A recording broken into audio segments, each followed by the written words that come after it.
इतिहास फक्त वाचायचा नसतो, तर तो अनुभवायचा सुद्धा असतो.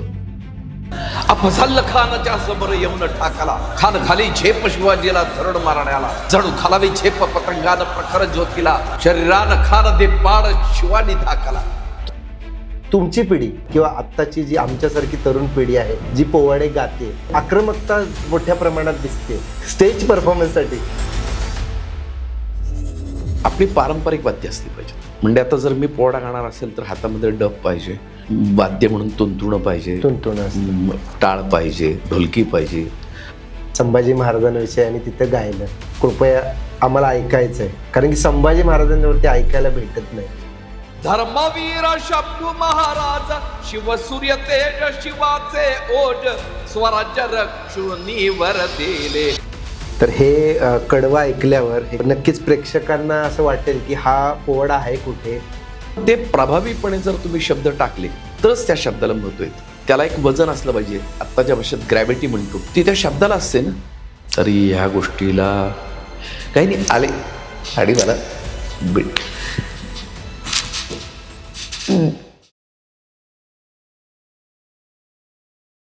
नमस्कार मंडळी, मुद्द्याचं बोला या पॉडकास्टमध्ये आज आपण एका अशा परंपरेबद्दल बोलणार आहोत जी केवळ कला नव्हती, तर लढा, लोकजागृती आणि इतिहासाची जिवंत भाषा होती. आज आपल्यासोबत आहेत आचार्य शाहीर हेमंतराजे मावळे. 4 दशकांहून अधिक काळ शाहिरी परंपरा जपणारे, पोवाड्यातून इतिहास जिवंत ठेवणारे आणि लोककलेच्या माध्यमातून समाजाशी थेट संवाद साधणारे अभ्यासू शाहीर. शिवकाळात शाहीर कोण होते, त्यांनी स्वराज्याची कल्पना लोकांपर्यंत कशी पोहोचवली आणि आजच्या काळात शाहिरांचं नेमकं स्थान काय, या सगळ्या प्रश्नांवर आज आपण मन मोकळेपणाने चर्चा करणार आहोत. चला तर मग आज मुद्द्याचं बोलूया. कारण इतिहास फक्त वाचायचा नसतो, तर तो अनुभवायचा सुद्धा असतो. आणि आज आपण तो इतिहास अनुभवणार आहोत आचार्य शाहीर हेमंतराजे मावळे यांच्यासोबत. नमस्कार सर. नमस्कार. स्वागत आहे तुमचं या पॉडकास्टमध्ये, जिथे आम्ही मुद्द्याच्या गोष्टी करतो आणि लोकांपर्यंत ठराविक मुद्दे पोचवण्याचा प्रयत्न करतो, जेणेकरून लोकांची जनजागृती होईल. अर्थातच तुमचा हा पूर्ण गेटअप शाहिराचा आहे, यावरून वेगळं सांगायची गरज नाही. तुमचा अनुभव आणि तुमच्या सगळ्या कार्यकालाबद्दल मला तुम्हाला पहिलाच प्रश्न असा विचारायचा आहे की शाहिरी, जी मराठी शाहिरी आहे, ती पाठीमागच्या काळामध्ये ती एक करमणुकीचं साधन होतं, करमणूक होती, की एक लोकजागृतीचं माध्यम होतं? मुळात ही कला ज्यावेळी दिसली आपल्याला, आपण प्रत्यक्ष पाहिली, त्यावेळी ती कला माध्यम म्हणून होती, मीडिया. बरं. जिजाबाईंनी एका शाहिराला बोलवून घेऊन सांगितलं होतं की आपल्या राजांनी अफजल खानाला मारलंय, तो इतिहास सर्वसामान्यांपर्यंत पोहोचू दे. बरं. त्यातले त्यात सर्वसामान्यांमध्ये देखील काही असे आहेत की जे आपले नाहीत. अच्छा. त्यांना देखील कळू दे की शिवाजी राजांनी अफजल खानाला फाडला, त्यांचा पराक्रम पोहोचवू दे. तो पराक्रम नाही, ती दहशत पोहोचू दे. अच्छा, विरोधकांसाठी ती दहशत आहे ना, की अफजल खानाला मारल्यानंतर सगळीकडेच एकदम असं अवाक झालेली होती लोक. अफजल खानाला मारणं एवढं सोपं नव्हतं. त्यावेळी त्यांनी वापरलेले जे काही मॅनेजमेंट टेक्निक्स आहेत आत्ताच्या भाषेत, जे काही युद्ध कौशल्य होतं, हे सगळं इतकं अफाट आहे. जगभर ते गोरिला वॉरफेअर म्हणून शिकवलं जातं, आजही शिकवलं. त्यामुळे त्याला अत्यंत महत्त्व आहे असं मला वाटतं. आणि मग ते माध्यम म्हणूनच होतं, माध्यमच होतं. जिजाबाईंनी ज्यावेळी सांगितलं ना, त्यावेळी ते माध्यम होतं की नाही, हा विषय तू पोचव बाबा, हे तुझं काम आहे. कारण आपल्या राजाची कीर्त पोचली पाहिजे. मग ती कशी पोचेल, तर या माध्यमातून पोचेल. आता विषय निघालाच आहे, जिजाबाईंचा विषय निघालाच आहे. तर नेमकी शाहिरीचा इतिहास जर पाहिला आपण, तर कुठेपर्यंत जातो तो इतिहास? मी जे वाचलं त्याच्यामध्ये ज्ञानेश्वरीमध्ये उल्लेख आहे. बरं. पोवाड्याचा. तुवा संग्रामू हरिजिंतीला, निवात कवचाचा टाहो फोडीला, पवाडा तुवा केला गंधर्वासी. ओके. असं माऊली म्हणते. बरं. जर माऊली म्हणते तर मी प्रत्येक वेळी असं हे सांगतो की माऊली म्हणते म्हणजे ते शब्दप्रमाणे.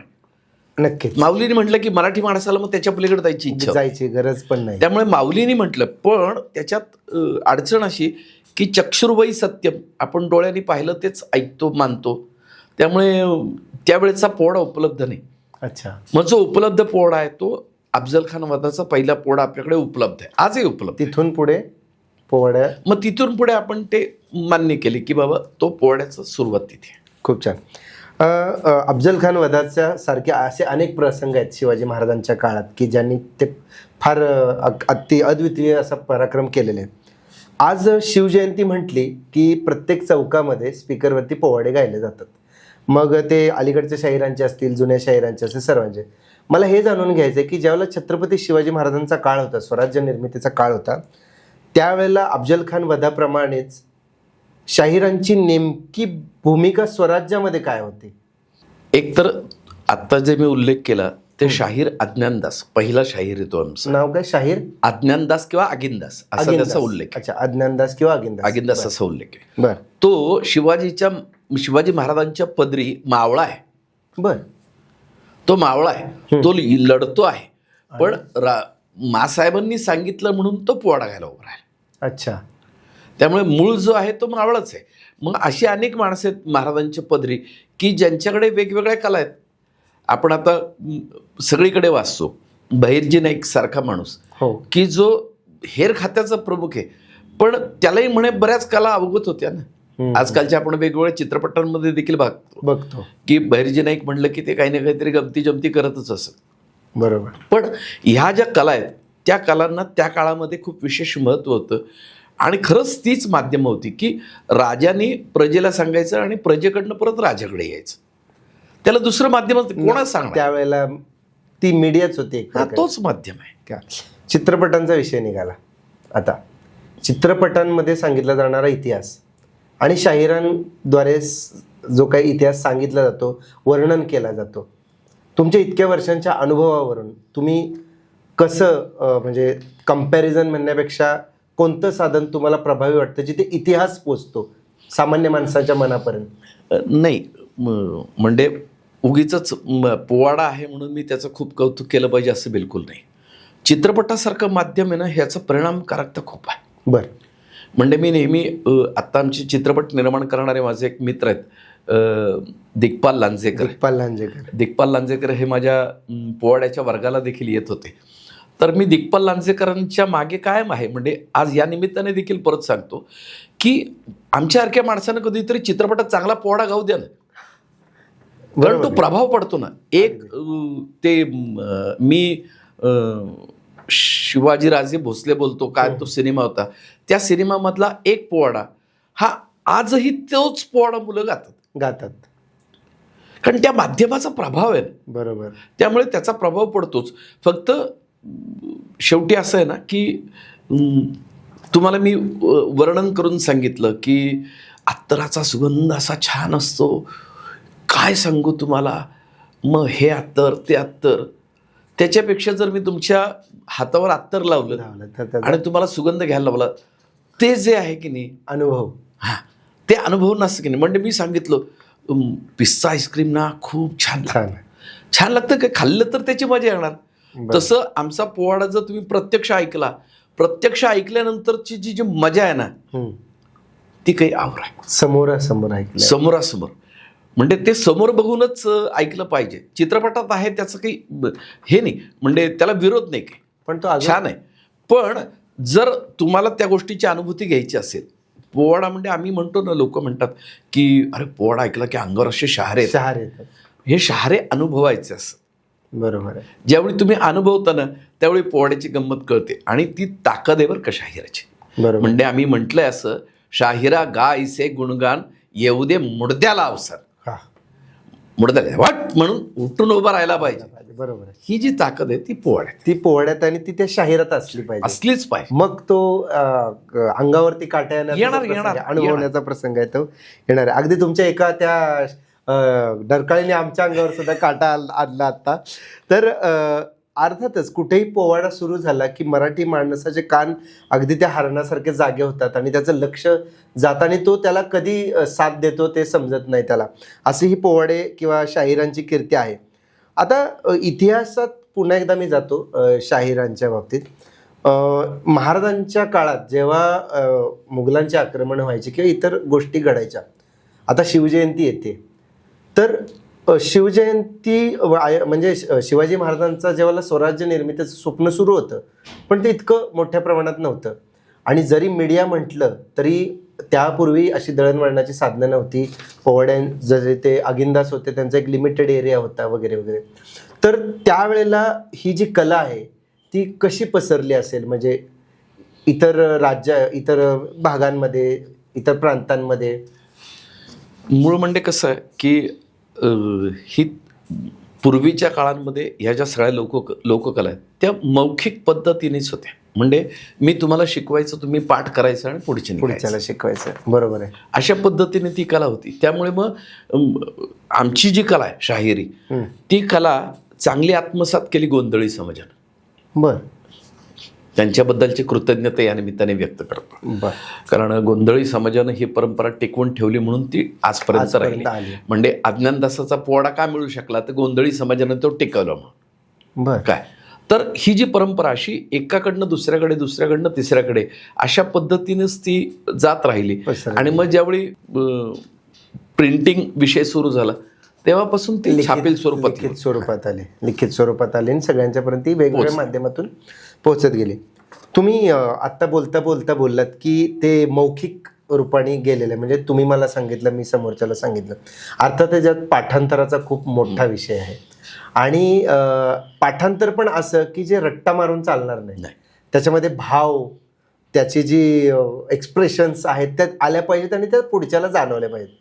तुमची पिढी आणि येणारी किंवा आत्ताची जी आमच्यासारखी तरुण पिढी आहे जी पोवाडे गाते, त्यांच्यात भाव आणि आक्रमकता आक्रमकता मोठ्या प्रमाणात दिसते स्टेज परफॉर्मन्ससाठी. त्याबद्दल मला तुमच्याकडून जाणून घ्यायचं आहे आणि मार्गदर्शन हवं आहे तुमच्या रूपाने त्यांना. खरं तर असं आहे, म्हणजे आमची घराणी आहेत शाहिरीतली. मी त्या विषयावर खूप चिंतन केलं, अभ्यास केला असं म्हणण्यापेक्षा चिंतन केलं. आणि लक्षात आलं की मी ज्या घराण्यातलं गातो, माझे गुरु कैलासवासी शाहीरत्न किसनराव हिंगे आणि त्यांचे जे गुरु नानिवडेकर, तसं आमचं नानिवडेकर हिंगे मावळे असं माझं शाहिरीतलं घराणं आहे. मग आमच्या घराण्याचं प्रत्येकाचं वैशिष्ट्य आहे की कशा पद्धतीने गायचं. आमच्या घराण्याच्या शब्दांना विशेष महत्त्व आहे. शब्द हा कळलाच पाहिजे. अगदी शाहिरामध्ये काय महत्त्व आहे, म्हणजे मी जर समजा तुम्हाला एखादी शिवी द्यायची झाली तर ती त्या वजनानं दिली तरच ती तुम्हाला लागणार. म्हणून तर आपण शिवी देताना आईवरनं देतो, वडिलांवरची शिवी लागत नाही. बरोबर. म्हणजे तुम्ही लक्षात घ्या, एखादा मंत्र, गायत्री मंत्राचं जर आपण पुनश्चरण केलं तर त्याचा आपल्याला फायदा होतो, हे सिद्ध झालं.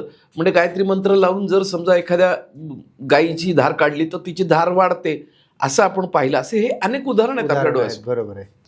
तसं याच्यामध्ये आमच्या दृष्टीने त्या शब्द फेकीला आणि याला सगळ्याला महत्व आहे. आणि मग तुमच्या वाद्यांचा गोंगाट होण्यापेक्षा तुमच्या शब्दांना जास्त महत्व पाहिजे. ते थेट काळजाला जाऊन भेटतं. आणि मग ते प्रभावीपणे जर तुम्ही शब्द टाकले तरच त्या शब्दाला महत्व येतं. म्हणजे त्याला एक वजन असलं पाहिजे. आत्ताच्या भाषेत ग्रॅव्हिटी म्हणतो, ती त्या शब्दाला असते ना. ते शब्द तो तसाच टाकला तरच तो पोचतो, नाही तर मग पोचत नाही. आणि मग ती पोचवण्याची कला आहे. उगीच काहीतरी वेडवाकडं करून काही उपयोग होणार नाही. जे आहे ते अत्यंत प्रभावीपणे मांडलं पाहिजे. त्या शब्दांचं वजन तुम्हाला कळलं पाहिजे आणि मग ती शब्दफेक तुम्हाला करता आली पाहिजे. बरोबर आहे. ती जर योग्य असेल तर ती माणसाच्या काळजाचा ठाव घेते आणि पोवाडा माणसाला जाऊन भेटतो. पोवाडा नक्कीच प्रत्येक सामान्य मराठी माणसाला भेटतो. तो इतक्या वर्षानुवर्ष चालले. तुम्ही तुमच्या घराण्याचं नाव सांगितलं अगदी, नानवडेकर, नंतर हिंगे आणि आता तुम्ही. ही परंपरा चालूच आहे. आता ही परंपरा चालताना यात मॉडर्नायझेशनच्या काही गोष्टी आल्या. तुम्ही वाद्यांचा उल्लेख केला, तर जर मी चुकत नसेल तर शाहिराचा डफ असतो आणि इतर वाद्य मला एवढी माहीत नाही, पण डफ तरी त्याच्या मुख्य हातात असतो. आता बरीचशी वाद्य आली, त्या वाद्यांचा परिणाम किंवा वाद्यांचा वापर इतिहास सांगताना किती उपयोगी पडतो, की त्याच्यामुळे काही समस्या निर्माण होत आहेत, वाद्य खास करून? नाही, मूळ म्हणजे वाद्याविषयी माझं स्वतःचं मत आहे. ही माझी मत आहेत, फक्त ते माझी फिक्स आहेत. की आपली पारंपरिक वाद्य असली पाहिजेत. म्हणजे आता जर मी पोवाडा गाणार असेल तर हातामध्ये डफ पाहिजे, वाद्य म्हणून तुंतुणं पाहिजे, टाळ पाहिजे, ढोलकी पाहिजे, स्वराला हार्मोनियम पाहिजे. पूर्वीच्या काळात तुंतुण्यावर गायलं जायचं. पूर्ण तुंतुणे. म्हणजे एक आमचा दांगट शाहीर म्हणून होता, एक आमच्यातली एक जमात होती की तो एकटाच पोवाडा गायचा. बरं. हातामध्ये तुंतुणं Taung Taung Taung Taung Taung करून तो गायचा, तोच गायचा, तेच ताल आणि तेच स्वर, त्या एका ह्याच्यावर त्याचं ते गाणं चालायचं. पण हे प्रत्येक ठिकाणी शक्य होत नाही. मग आमच्याकडे ज्यावेळी आमचा फड उभा राहतो त्यावेळी ही सगळी वाद्य आम्ही वापरतो. पण आधुनिक वाद्य त्याला मला नाही रस वाटत त्याला, कारण आपल्या वाद्यांमध्ये इतकी ताकद आहे. त्या आधुनिक वाद्य कशाला वापरली पाहिजेत, आणि खरं तर न वापरता योग्य ठरेल असं मला वाटतं. शाहिरांनी ती परंपरा म्हणूनच पुढे नेणं जास्त प्रभावी. तुम्हाला परंपरा जपली पाहिजे ना. परंपरा तुम्ही जर परंपरा जपली ना तर त्याला काहीतरी मजा. म्हणजे आता तुम्ही तुमच्या समोर मी शाहीर म्हणून आलो, हो, आणि उगीच बरबडा घालून येऊन बसलो, काय सर कसं वरा का नाही.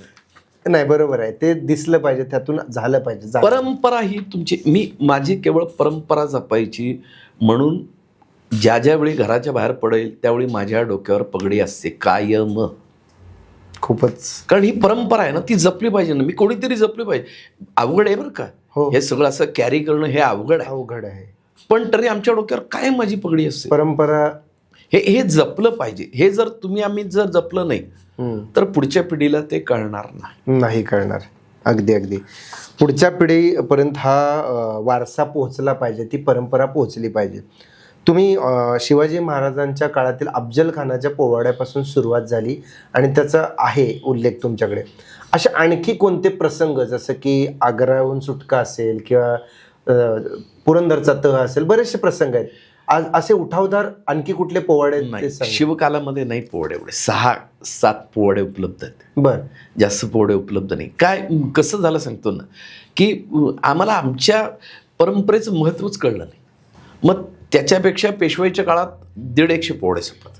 ते महाराजांबद्दल नाही, ओव्हरऑल त्या काळातले पोवाडे, म्हणजे पेशवाईच्या काळातले पोवाडे पेशवाईच्या संदर्भातले. मग पानिपतचा लढा असेल किंवा अन्य काही त्या काळात झालेली युद्ध आहेत, त्या युद्धांवरचे ते पोवाडे. पण हे आपलं दुर्दैव की आम्ही जपून ठेवलं नाही आणि ते पुढच्या पिढीला दिलं नाही, त्यामुळे आमच्यापर्यंत आलंच नाही. पुढच्या पिढीला देण्यामागे तुमचं खूप मोठं योगदान आहे. गेली 28 वर्ष झालं तुम्ही मोफत प्रशिक्षण घेताय पुढच्या पिढीला पोवाडे देण्यासाठी. कसा प्रतिसाद आहे आणि काय पालकांचं काय आहे मुलांना शिकवण्याबद्दल? छान प्रतिसाद आहे. माझ्याकडे 2 प्रकारे वर्ग चालतो. एक दर शनिवारी चालतो संध्याकाळी 7 ते 8:15 रमणबाग शाळेमध्ये. बरं. आणि एक वर्ग चालतो मे महिन्याचा, तो पूर्ण महिन्याभर चालतो. बरं. पूर्वी 14 एप्रिल ते 1 जून चालायचा, पण आता शाळांनीच त्यांचं सगळं लांबवलेलं असल्यामुळे मग आता मागच्या वर्षीपासून 1 मे ते 1 जून असा आमचा वर्ग चालतो. 30 दिवस. रविवारी सुट्टी देतो मुलांना. आणि तिथे विद्यार्थी बऱ्यापैकी येतात. 100 विद्यार्थ्यांना परवानगी देतो. बरं. माझ्या वर्गामध्ये 100 मुलं असतात. आणि तो कुठे असतो? रमणबाग शाळेमध्ये होतो तो. 1 मे ते 30 मे. 1 जून. हा, म्हणजे 30 दिवसांचा तो कालावधी. कारण 1 जून हा आमच्या गुरुजींचा स्मृती दिन आहे. आम्ही पहिल्यांदा ठरलं होतं भारतरत्न डॉक्टर बाबासाहेब आंबेडकरांची जयंती 14 एप्रिल. ते शाहीर इंग्यांचा स्मृती दिन असं ठरवलं 1 जून. पण आता मागच्या वर्षी थोडंसं आमचं ते सगळं शाळांमुळे सगळं आम्हाला बदलावं लागलं, म्हणून मग आता 1 मे ते 1 जून. आणि तो दिवसभर असतो? नाही, संध्याकाळी 7 ते 8:15. रोज संध्याकाळी 7 ते 8:15. 30 दिवस साधारण ते शिकवलं जातं. 30 तासांपेक्षा जास्त होत.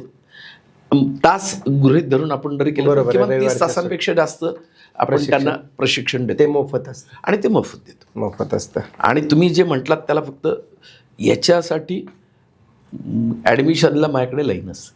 असं चांगली गोष्ट आहे. म्हणजे 2 वर्षापूर्वी 350 लोकांचे मला फोन होते ॲडमिशनसाठी. त्यातले मी 100 जणांना घेतले. आणि ते सिलेक्शन कसं होतं? एक तर त्यांची गुणवत्ता काय आहे हे बघतो. बरं. आणि लक्षात येतं, फोनवरूनच कळतं की काय आहे ते. आणि मग त्यातल्या सिलेक्टेड लोकांना आम्ही इंटरव्ह्यूला बोलवतो, त्यांची मुलाखत होते. बरं. आणि मग मुलाखत होऊन मग त्यातनं 100 जणांना. आणि त्यात सर्व वयोगटाचे असतात, सगळ्या लहान मुलांपासून ते अगदी. म्हणजे माझे इतर वर्गाला तर वयाची अट पण नाही, पण त्या वयाला तिथे मात्र 5वीच्या पुढचे, कारण लिहिता वाचता आलं पाहिजे. बरोबर. कारण मी पोवाडा शिकवणार महिनाभर, तुम्हाला जर कळलंच नाही मी काय करतोय तर काही उपयोग नाही. 5वीच्या पुढच्या विद्यार्थ्यांसाठी आहे. म्हणजे की ज्यांना लिहिता वाचता येतं, कारण की पूर्ण महिनाभर त्याचा शास्त्रशुद्ध अभ्यास करायचा तुम्हाला. तर ते पाहिजेच आहे. पोवाडे आणि इतिहास याचं जवळचं नातं आहे. आणि जसं तुम्ही सांगितलं की 150 पोवाडे पेशव्यांच्या काळात झाले, काही पोवाडे महाराजांच्या काळात झाले. तर इतिहासाचा अभ्यास करताना, खास करून शिवाजी महाराजांच्या इतिहासाचा अभ्यास करताना पोवाड्यांची किती मदत झाली किंवा होते अजून सुद्धा? पोवाडा हा इतिहासाचा साक्षीदार आहे. बरं. काय म्हणजे अनेक घटना ह्या पोवाड्यातनं सांगितलेल्या आहेत. काय म्हणजे अगदी आधुनिक काळातल्या देखील लोकांनी देखील सांगितलं असेल. तर ज्यावेळी मराठ्यांचा इतिहास असा विषय शिकवला जातो, काही वेळा लोक दिल्लीवरनं माझ्याकडे येतात. बरं. दिल्लीपासून लोक येणार आहेत अभ्यासासाठी, की असा असा प्रसंग आहे आणि याच्यात पोवाड्याचा उल्लेख आलेला आहे, मग पोवाडा म्हणजे काय. अच्छा. आणि मग ते त्या विषयाचा थोडा अभ्यास करतात आणि मग मी माझ्या दृष्टीने मला जे काही सांगायचं ते नक्की त्यांना सांगत असतो. आणि अनेक वेळा वेगवेगळं अगदी PhD करणारे विद्यार्थी असतात की तो इतिहास विषयात जातात आणि नंतर त्यांना वाटतं नाही आपण पोवाड्यावर PhD करावं. बरं. मग अशी काही मुलं येतात. आत्ता चालू घडीला इंडियाना युनिव्हर्सिटी आहे अमेरिकेला. बरं. त्या युनिव्हर्सिटीमध्ये शाहिरी या विषयावर PhD करणारी एक मुलगी आत्ता सध्या माझ्याकडे अभ्यासाला येते. पोवाडा या विषयावर, पोवाडा विषयाला अभ्यास करते आणि परीक्षा देणार ती इंडियाना युनिव्हर्सिटीला अमेरिकेत. त्यामुळे खूप वेगवेगळ्या प्रकारचे लोक येतात की ज्यांना ह्या विषयाचा अभ्यास करायचा असतो, काही माहिती हवी असते. मग माझ्या हरक्याचं काम आहे, आम्ही आपलं बसलेलोच आहे द्यायला. हां, तुम्ही या, आम्ही तुम्हाला माहिती देणार. तुम्ही आत्ता सांगितलं की वाद्य वगैरे आपण या विषयावरती बोललो. याचप्रमाणे महाराजांवरती व्याख्यानं सांगण्याची जी प्रथा आहे किंवा काही स्टार आहेत बोलतात, बऱ्याच वेळेला त्याच्यात इतिहास सोडून मनोरंजनात्मकता जास्त आणली जाते. गोष्टी सांगणं, कुठल्या तरी गोष्टी कनेक्ट करणं वगैरे वगैरे. तर काय त्यांचं चुकतंय? एक शाहीर म्हणून समाजापर्यंत योग्य इतिहास पोहोचला पाहिजे शिवाजी महाराजांचा, म्हणून त्यांनी काय दक्षता घेतली पाहिजे कमर्शियलायझन बाजूला ठेवून?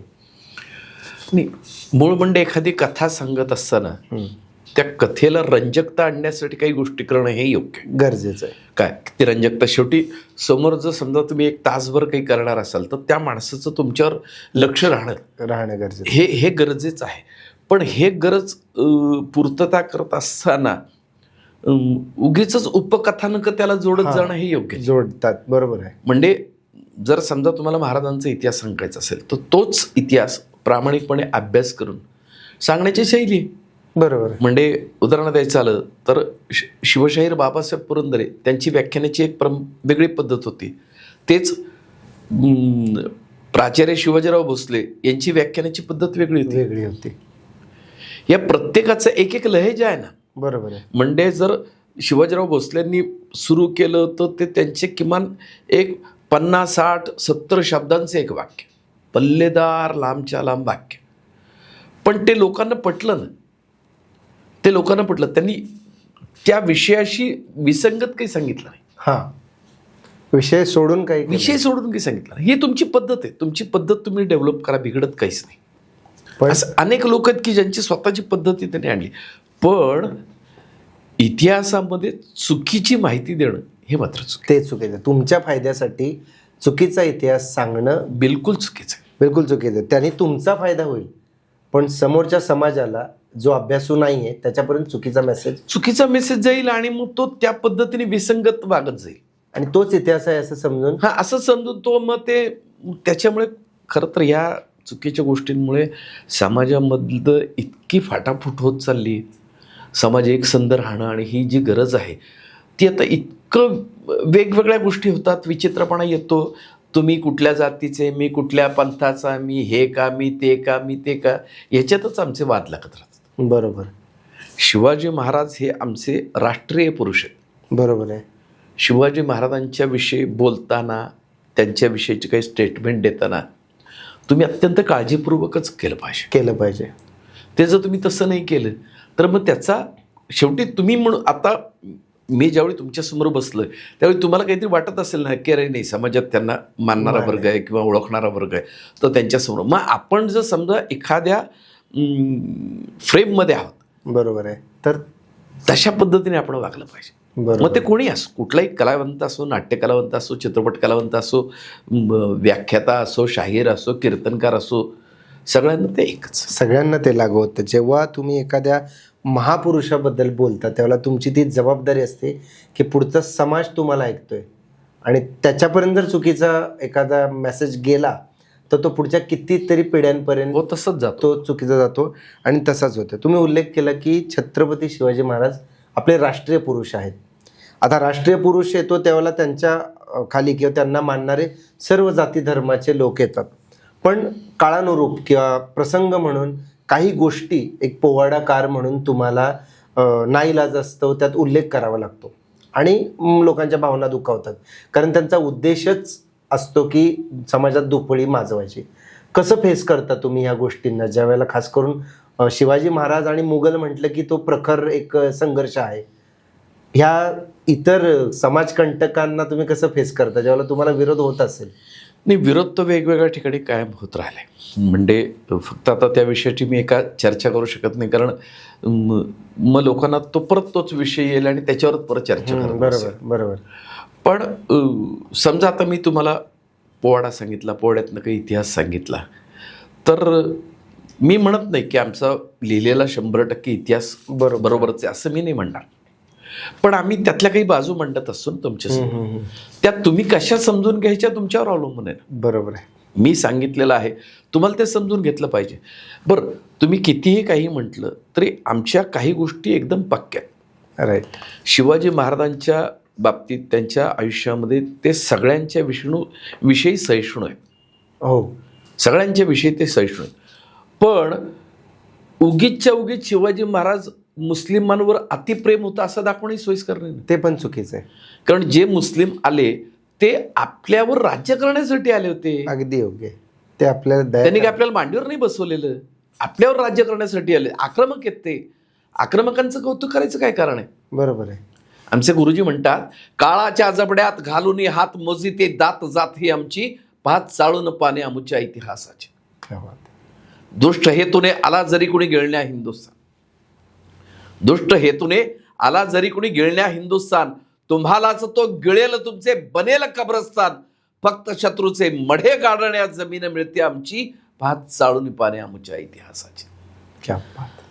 अफजल खानाला त्याला 3/6 दिलं, औरंगजेब आला त्याला 3/6 दिलं, कसाब आला त्याला देखील 3/6चं थडगं दिलं. बरोबर आहे. ती जागा द्यायला आपली वृत्ती कायम तयार आहे. शिवाजी महाराजांनी देखील सन्मानपूर्वक अफजल खानाचं थडगं बांधलं. बरोबर आहे. पण तेवढंच आमचं त्यांच्यावर प्रेम. याच्यापेक्षा जास्त प्रेम दाखवू शकतो का आक्रमकावर?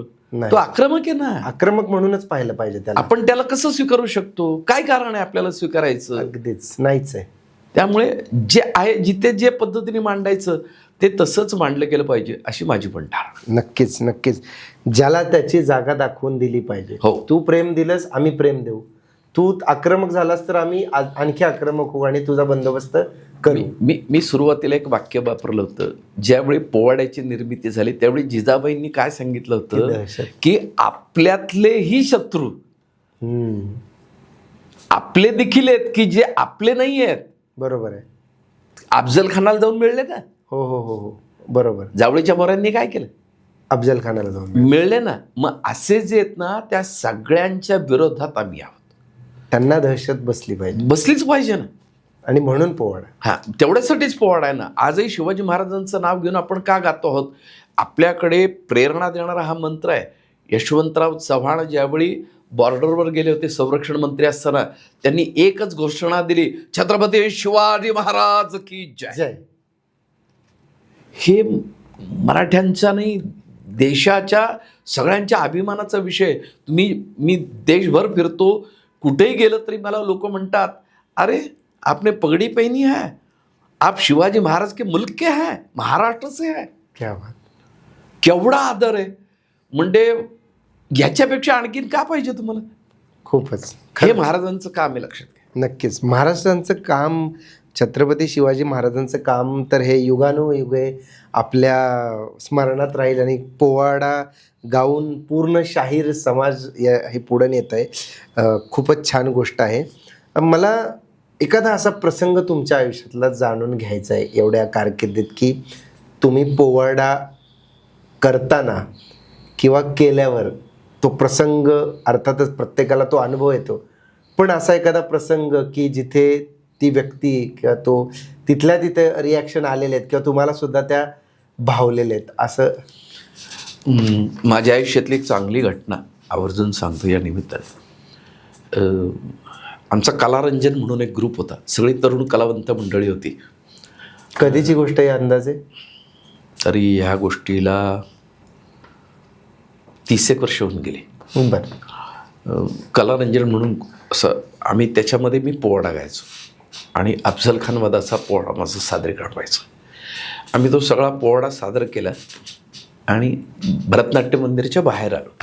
बरं. माझे गुरुजी शाहीर किसनराव हिंगे ते तिथे कार्यक्रमाला होते. ते कायम आमच्या कार्यक्रमाला यायचे. ते कार्यक्रमाला होते आणि काही नाही आले आणि मला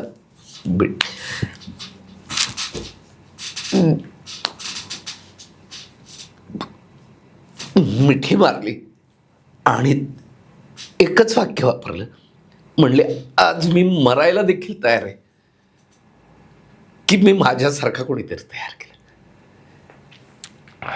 ह्याच्यासारखं बक्षीस कुठलं नाही.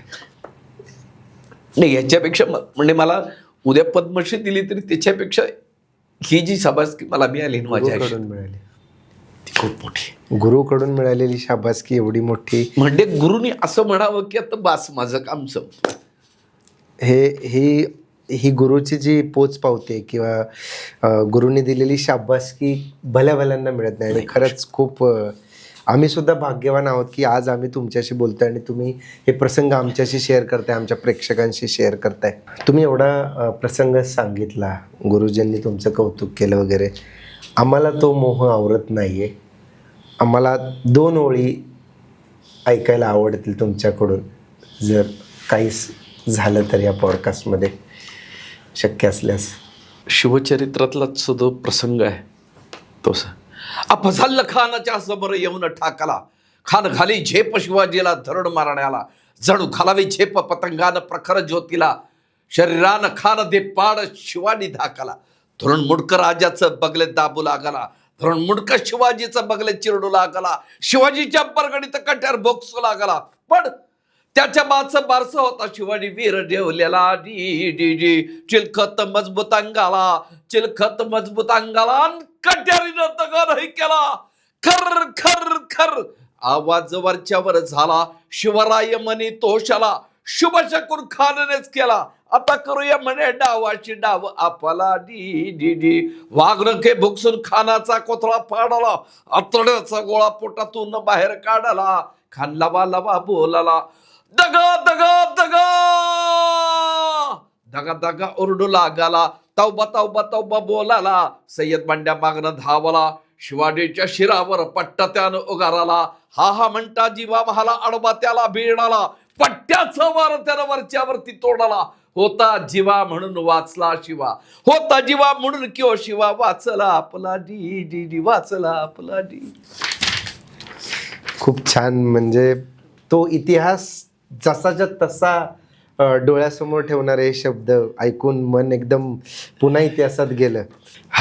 माझ्याकडे आता शब्द नाही आहेत बोलायला. मी ते वर्णन इमॅजिन करतो. तुम्ही म्हटलं तसं शाहीर जेव्हा एकदा बोलतो त्यावेळेला ते अनुभवता आलं पाहिजे. खूपच छान. शिवाजी महाराजांच्या वरती पोवाडे करतात आहे, खूप जण करतात आहे, खूप जण त्याच्यावरती अभ्यास करतात आहे, संशोधन करतात आहे आणि महाराजांचा इतिहास सातत्याने पुढं घेतला जातोय.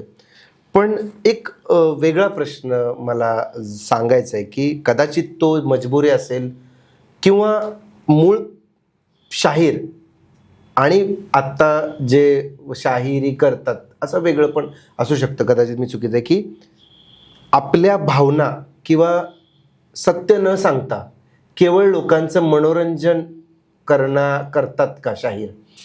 नाही, शाहिराचं काम काय आहे की माणसाचं मनोरंजन करायचं आहे, पण मनोरंजनात प्रबोधन करता आलं पाहिजे. त्याला मूळ याचा जो स्थायी भाव आहे तो काही मनोरंजन असं नाही, प्रबोधन करणं हा शाहिराचा मूळ स्थायी भाव आहे. बरं. त्यांनी आपल्या सगळ्या रचनांमधून इतिहास आणि तो खरा इतिहास म्हणला पाहिजे. बरोबर आहे. त्यासाठी त्यांनी सातत्यानं प्रयत्न केला पाहिजे. उगीच काहीतरी वाटलं म्हणून लिहिलं असं करण्यात काय अर्थ नाही. उगाचच मनोरंजन किंवा नाही, इकडचं नाही. तिकडचं तसं करून नाही केलं पाहिजे. असं नाही केलं पाहिजे हां. शाहिराने. आणि माझं तर कायमचा कटाक्ष असा आहे की जर समजा आता मी एखाद्या विषयाचा पोवाडा गायला तर तोच विषयाचा पूर्ण पोवाडा आम्ही गायला पाहिजे. म्हणजे अफजल खान वध गात असेल तर मी पूर्ण अफजल खान वधच गायला पाहिजे. त्याच्यात तानाजी मालुसरे येता कामा नये. आग्र्याचा प्रसंग येतो. आग्र्याचा प्रसंग एक सांगितलं तर एकच प्रसंग मांडला पाहिजे. म्हणजे ती एक ताकद असते. आणि पूर्वीच्या काळी तास, 1.5 तास, 2 तास एक विषय मांडला जायचा. बर. पण आता प्रेक्षकांची क्षमताच नाही. हा, मी त्या वेळेवरती येणारच होतो. किती वेळ आता हे चालतं पोवाडा? आता पूर्वी पोवाडे सांगतो ना, 1.5 2 तास लोक एकच आख्यान चालायचं. एकच पोवाडा 1.5 तास 2 तास. झाशीच्या राणीचा पोवाडा 2 तास. बर. लोक ऐकायचे ना. खंडोबल्लाळ म्हणून आमचे शाहीर बापूराव विभूते म्हणून त्यांचा खंडोबल्लाळ आम्ही ऐकलाय. आम्ही किती वेळ त्यांनी गायलं तरी आम्हाला असं वाटायचं वा क्या बात आहे, क्या बात आहे. असं हा आनंद आम्ही घेतलाय ना. मी स्वतः घेतलेला आहे. पण आत्ताच्या काळामध्ये एवढे पोवाडे मोठे गाऊन चालतच नाही. मी आता जास्तीत जास्त 25 ते 30 मिनिटाचा पोवाडा गातो एक. बर. आता आम्हाला पोवाडे गायचे म्हणजे 10 मिनिटं 15 मिनिटं असेच पोवाडे गावे लागतात. खूप मोठे पोवाडे गाऊन चालत. वेळेचं मर्यादा किंवा लोकांची मानसिकताच नाही. लोकांची संपले. अहो मी मगाशी कालच एका व्याख्यानात सांगितलं, आम्ही 1 मिनिटाचा रील आला तरी त्यातलं बरोबर असं चाललंय आमचं. इतिहास ऐकायचा म्हणजे 1 मिनिटावर माणूस आलाय आणि ते 1 मिनिट देखील बघायला आम्हाला वेळ नाही. यात नाही रस. मग पुढचा रील असं करून नाही चालणार.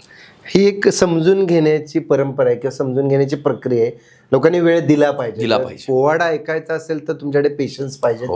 आणि तो इतिहास समजून घेण्याचा एक माध्यम आहे. ते तुम्ही अगदी मनोरंजनात्मकरित्या इतिहास समजू शकता. मी त्याच्यावरतीच येणार होतो की शाहिरांनी इतिहासाला जिवंत ठेवलं, जे पुस्तकं नाही करू शकली. खरं सांगायचं म्हटलं तर खूप सारी पुस्तकं आहेत. पुस्तकं वाचूनच शाहीर तयार होतो, त्यातूनच तो लिहितो. पण शाहिरांनी इतिहास जिवंत ठेवला आहे. आजही शिवजयंती असते तेव्हा मोठमोठ्या स्पीकरवरती पोवाडे गायले जातात. अभिवाचन होत नाही पुस्तकांचं, कारण की त्या पुस्तकांना एक मर्यादा आहे. आणि एक पुस्तक संपेपर्यंत जो कालावधी देतो तोपर्यंत त्याची लय तुटते. पण तेवढं शाहीर मात्र अगदी थोड्या वेळात तुम्हाला तो प्रसंग अनुभवायला देतो. तुम्ही झाशीच्या राणीचा उल्लेख केला. शिवाजी महाराज असतील. शिवाजी महाराजांच्या वरती खूप पोवाडे ऐकायला मिळतात. पण तुलनेने छत्रपती संभाजी महाराजांच्या वरती पोवाडे ऐकायला मिळत नाहीत किंवा तसं कुठे पाहायलाही मिळत नाही, खास करून सोशल मीडियावरती. बाकी चित्रपट वगैरेचे प्रयत्न चालूच आहेत. पण पोवाडे असा एक विषयांमध्ये छत्रपती संभाजी महाराजांचं कुठे, म्हणजे काय झालं, का कमी आहे ते? का देव जाणे, पण कमी लिहिले गेले पोवाडे. म्हणजे मी स्वतः अनेक वर्ष शाहीर पिराजीराव सरनाईकांनी गायलेला एक पोवाडा गातो काय. आणि खरं तर तो पोवाडा गदी माडगुळकरांनी लिहिला. बरं. गदी माडगुळकरांनी लिहिलेला तो पोवाडा आहे. आणि मग तो पोवाडा आम्ही गातो. पण आत्ता मागच्याच काळामध्ये मी म्हणजे 1-2 महिन्यापूर्वी संभाजी महाराजांवर पोवाडा लिहिला आणि तो आकाशवाणीवर रेकॉर्ड केला. क्या बात. संभाजी महाराज त्यांचं थोडं वेगळं चरित्र. कारण म्हणजे मी कसं थोडं ह्या वृत्तीचा की बाबा आपल्याकडचं जुनं चांगलं साहित्य आहे तर ते गायलं पाहिजे. नाहीतर मग काय होतं, तेही भाषणात जाईल आणि मग पुढे त्या चाली लक्षात राहणार नाही, काही नाही. त्यामुळे मग मी त्या गाण्याचा प्रयत्न करतो. मी माझ्या घराण्यातल्या सगळ्यांचं, आत्ता मी तुम्हाला अफजल खान वध ऐकवला तर तो माझ्या मूळ पुरुषांचा आहे, शाहीर महादेव नारायण नानिवडेकरांचा पोवाडा. बर. त्या पोवाड्यातला हा 4था चौक आहे. 5 चौकी पोवाडा आहे, त्यातला हा 4था चौक आहे. म्हणजे असं हे इतके मोठेच्या मोठे पोवाडे सगळे. पण आमच्या दृष्टीने नवीन काव्यरचना झाली पाहिजे. संभाजी महाराजांच्यावरती तर संभाजी महाराजांच्यावर झालीच पाहिजे. आणि आपण जरी म्हटलं ना शिवाजी महाराज, तरी शिवाजी महाराजांच्या आयुष्यातले अनेक पैलू आहेत की ते सांगितले जात नाहीत. बरोबर आहे. म्हणजे मला देखील शिवाजी महाराजांवर पोवाडा लिहावाच लागला, कारण तो मोह आहे. शिवाजी महाराजांवर लिहिलंच पाहिजे. तर मी त्याच्यामध्ये लिहिताना देखील काही एका विषयाला तर छान मी स्पर्श केला. त्या पोवाड्यामध्ये जिजाबाईंनी शिवाजी महाराजांच्या सांगण्यावरनं सती जाणं रद्द केलं. बरोबर आहे. ती प्रथा म्हणजे ती जर प्रथा तिथेच थांबली असती ना, तर सती जाण्याचं थांबवण्याचं श्रेय महाराजांना गेलं असतं. पण महाराज गेल्यानंतर त्यांच्या पत्नी सती गेल्या. हो हो हो, पुतळाबाई गेल्या सती. नाहीतर मग ते तिथे जर खंडित झालं असतं, म्हणजे मी तिथे माझ्या पोवाड्यामध्ये लिहिला शब्द खंडितच झालं असं म्हटलं, थांबली नाही ती परंपरा. पण ते किती मोठं महान काम आहे. तुम्ही विचार करा, एका राजानं असा निर्णय घ्यायचा की जो भावी राजा आहे, आणि त्यांनी निर्णय घ्यायचा की आईनं सती जायचं नाही. म्हणजे त्या काळातली ती बंडखोरी हो, प्रस्थापितांच्या विरोधातली बंडखोरी येते. आणि असं असताना देखील महाराज, आणि त्या आईचंही वैशिष्ट्य नाही का की मुलाचं ऐकलंय. मी नेहमी माझ्या पोवाड्यात तो विषय आवर्जून घेतो की शिवाजी महाराज तुम्हाला का कळले पाहिजे, तर लहानपणी जिजाबाईंनी सांगितलं म्हणून यांनी तोरणा किल्ला घेतला, आणि मोठेपणी यांनी सांगितलं म्हणून त्या सती जायच्या राहिल्या. किती किंमत आहे. ह्याला म्हणतात रिस्पेक्ट देणं आणि रिस्पेक्ट घेणं. नक्की नक्की. मी तुम्हाला मान दिला पाहिजे आणि तुमच्याकडनं मान देऊन घेतला पाहिजे. Give respect, take respect. हा, हे प्रसंग आहेत जे शिवाजी महाराजांच्या आयुष्यात आहेत. संभाजी महाराज तुलनेने जास्त आहेत बंडखोरी किंवा अशा पद्धतीने. पण मला तो प्रश्न अजून असा भेडसावतोय की काय कारण असावं लिहिलं नाही गेलं संभाजी महाराजांना. नाही लिहिलं गेलं म्हणजे काय झालं, पूर्वीच्या काळाच्या इतिहासामध्ये संभाजी महाराजांच्या बद्दलचा जो इतिहास आहे तो आपल्याकडे चुकीचा पसरवला गेला. संभाजी महाराजांचं वर्तणूक, त्यांचे बाकी सगळ्या गोष्टी, त्यांच्या आयुष्यातला म्हणजे नकारात्मक भाग जास्त वेगळ्या पद्धतीनं पसरवलं गेलं. मग त्यांची ज्यावेळी 300वी पुण्यतिथी झाली त्याच्यानंतर संभाजी महाराज हा विषय घेऊन काही लोकांनी अभ्यास करून मग पुढे मांडला संभाजी महाराज. त्यामुळे तो काळ गेला तेवढा. त्यामुळे मग तो काळ गेला 250-300 वर्षाचा. त्यामुळे त्या काळामध्ये आम्ही चुकीचंच संभाजी ऐकवलं लोकांना. एक विनंती राहील, अर्थात ती आगाऊ विनंती असू शकते. तुम्ही आकाशवाणीवरती काहीतरी लिहिलं संभाजी महाराजांविषयी आणि तिथं गायलं, कृपया त्या आम्हाला ऐकायचं आहे. कारण की संभाजी महाराजांवरती ऐकायला भेटत नाही. धर्मवीर शंभू महाराज, धर्मवीर शंभू महाराज, शिवसूर्य तेज शिवाचे ओज, स्वराज्य रक्षुनीवर दिले, राजधर्माचे पालन केले, धर्मात्सव प्राण ही अर्पिले. हा जी जी जी जी जी जी. संभाजी महाराज म्हणजे शिवाचे ओज असा मी शब्द वापरलाय. आपल्याकडे आयुर्वेदामध्ये सप्तधातू सांगितलेत. रसशृंख, मांस, मेद, अस्थि, मज्जा आणि शुक्र असे 7 धातू आहेत. आणि त्यातल्या 7व्या धातूचं रूपांतर ओजात होतं. बरं. ते शिवाचं ओज येते संभाजी महाराज. म्हणजे ह्याच्यापेक्षा संभाजी महाराज आणखीन काय काय सांगितले पाहिजेत की खरंच. म्हणजे जर संभाजी महाराजांनी त्यावेळी शिवाजी महाराजांच्या विचारांनी जर ते चालले असते, काही गोष्टींचा निर्णय घेतला असता आणि पळवाट काढली असती त्यांनी, तर त्यांनी औरंगजेबाला फाडलाच असता. गोरिल्ला वॉर जर केलं असतं, त्यांनी जो केलं असतं ना, तर मग पण प्रत्येकाचा एक वेगळा भास होता. तर हे कडवं ऐकल्यावर हे नक्कीच प्रेक्षकांना असं वाटेल की हा पोवाडा आहे कुठे, आणि ते शोधतील किंवा आम्हाला मागतीलच. तेव्हा आम्ही नक्की सांगू तुमचं पाहायला सर्व. कारण की या पिढीला हे ऐकायला मिळणं, हे पाहायला मिळणं आत्ताच दुर्मिळ आहे. पुढच्या पिढ्यांना तर याहीपेक्षा अवघड जाईल. एकंदरीतच जे घडतंय किंवा पुढे ज्या पद्धतीने आपण फेमिनिझमकडे चाललोय, आधुनिकतेकडे चाललोय, ते वेगळ्या मार्गाला चाललेलो आहे.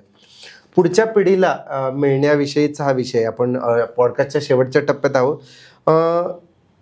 तर मला हे विचारायचं आहे की पोवाडा किंवा शाहिरी, येणारी ही जी जेनझी आहे, अल्फा आहे, की नवीन येणारी पिढी आहे जी टेक्नॉलॉजीच्या जगात आहे, त्यांच्यासाठी पोवाडा किंवा शाहिरी कशी रिलेव्हंट बनवता येईल आधुनिकतेची कास धरून?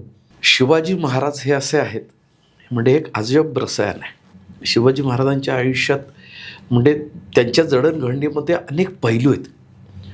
म्हणजे मी एका कंपनीत गेलो होतो, कंपनीचं नाव घेत नाही उगाच जाहिरात केल्यासारखं होईल. तर ती विदेशी कंपनी होती. बरं. आणि त्या कंपनीत मुंबईमध्ये त्यांचे जर्मनीवरनं त्यांचे प्रमुख येणार होते.